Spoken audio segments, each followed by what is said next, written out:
और सबसे पहले बात करने जा रहे हैं हम कैबिनेट के फैसलों की। कैबिनेट में कई महत्वपूर्ण फैसले लिए गए हैं। विभाग अध्यक्षों के सरकार ने अधिकार बढ़ाए हैं। वित्तीय अधिकारों के प्रत्यायोजन का फैसला। कंप्यूटर ऑपरेटर सॉफ्टवेयर के लिए नवीन पद स्वीकृत किए गए हैं। मेट्रो ट्रेन का इंदौर में वर्चुअल लोकार्पण होगा। दतिया में नवीन एयरपोर्ट का वर्चुअली लोकार्पण होगा। सभी जिलों में 4 कृषि वैज्ञानिक भेजे जाएंगे। किसानों को कृषि वैज्ञानिक राय देंगे। वहीं कोविड को लेकर सरकार ने सभी को अलर्ट कर दिया है। सभी जिलों के अंदर तैयारी रखने के निर्देश दिए गए हैं। 3 जून को पंचमढ़ी में कैबिनेट की बैठक होगी। 28 मई को बैतूल में राज्य स्तरीय महिला उद्यमी मेला लगेगा। 30 मई को ब्लॉक स्तर पर स्वास्थ्य सेवा का आयोजन होगा। 30 मई को ही अहिल्या वाहिनी बाइक रैली भी निकाली जाएगी। देश के सभी जिलों में 4 वैज्ञानिक कृषि वैज्ञानिक भेजेंगे। ICAR के माध्यम से 4 वैज्ञानिक आएंगे।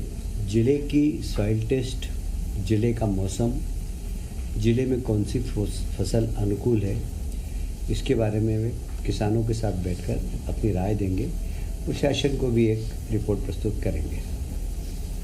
वहाँ पानी की उपलब्धता, पानी की क्वालिटी, मिट्टी की क्वालिटी और इस सब का परीक्षण करके एग्रो क्लाइमेटिक जोन के अनुसार उन्नत कृषि की सलाह देंगे। स्वास्थ्य विभाग इसके मामले में सभी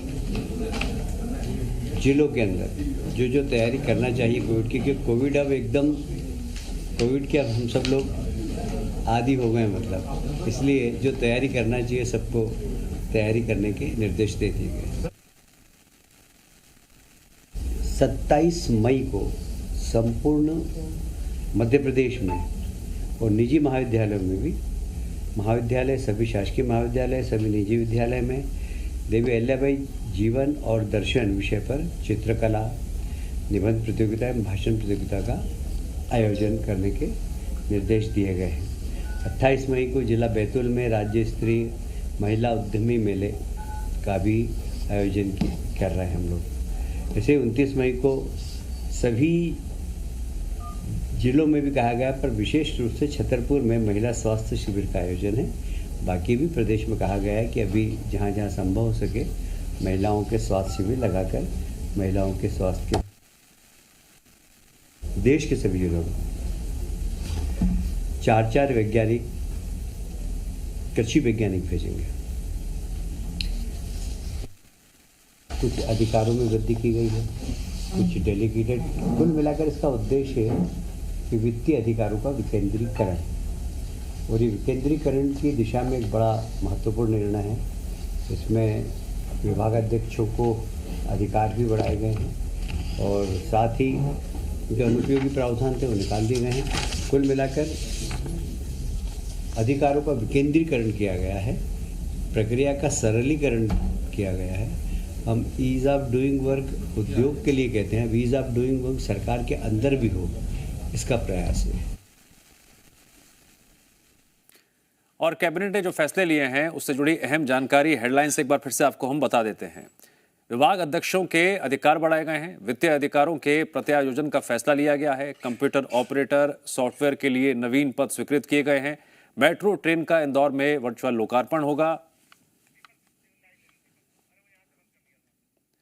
जी मीडिया संवाददाता दीपक जुड़ गए हमारे साथ कैबिनेट में जो फैसले लिए गए हैं उस खबर पर बारीकी से विश्लेषण करने के लिए। दीपक, जरा साधारण तरीके से समझाने की कोशिश कीजिए, कैबिनेट के जो फैसले लिए गए हैं उससे जुड़ी बड़ी बातें और उसका आने वाले दिनों में असर। जी बता दें कि अन्नदाता, नारी की बात करें, गरीब की बात करें, किसान की बात करें, युवाओं की बात करें, सभी को लेकर इस कैबिनेट में निर्णय लिए गए हैं। सबसे पहले यदि हम किसानों की बात करते तो उनकी दुगना आय करने को लेकर प्रयास किए जा रहे हैं और उसी प्रयास के तहत हर जिलों में प्रधानमंत्री ने पूरे देश भर में कहा है, उसमें मध्य प्रदेश भी शामिल है। 4 ऐसे वैज्ञानिक भेजे जाएंगे जो उस जिले की मिट्टी को परखेंगे, उस जिले के पानी को परखेंगे, उस जिले की जो अलग अलग वहाँ पर जो उत्पादन होती है फसलों की, उसको परखेंगे, उसके बाद उसके आधार पर किसानों को राय देंगे कि उसमें कैसे वो और बेहतर कर सकते हैं और अपनी आय को दुगनी कर सकते हैं।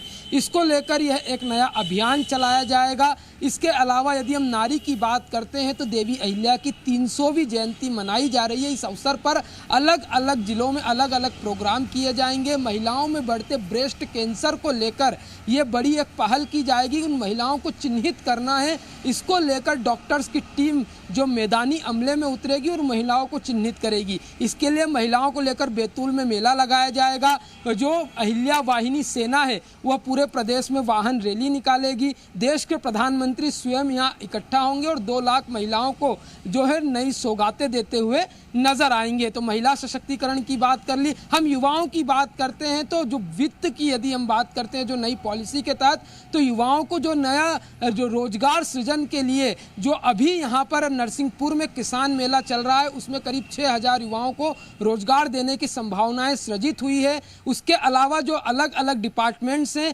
उसमें अब नए तरीके से नियोजन किया जाएगा। जो पहले सामान जो टाइपराइटर का उपयोग किया जाता था उसे हटाकर वहाँ पर कंप्यूटर्स की अब जो उपयोगिता बढ़ी तो वहाँ पर नए तरीके से कंप्यूटर्स रखे जाएंगे, नई नई डिवाइसेस मशीनरी रखी जाएगी जिसमें नवीन पद जो है युवाओं के लिए स्वीकृत किए गए हैं, जिसमें कंप्यूटर ऑपरेटर्स के पद रहेंगे, जिसमें सॉफ्टवेयर के क्षेत्र में काम करने वाले युवाओं के पद रहेंगे और गरीबों को लेकर भी इसी तरीके से उन्होंने नई सौगात दी है। तो जो प्रधानमंत्री का विजन है 2047 को ज्ञान के आधार पर विकसित करना पूरे देश को, उसको लेकर इसमें तमाम निर्णय लिए गए हैं। ठीक है दीपक, आपने आसान भाषा में कैबिनेट के फैसलों को बहुत अच्छे से समझाया है।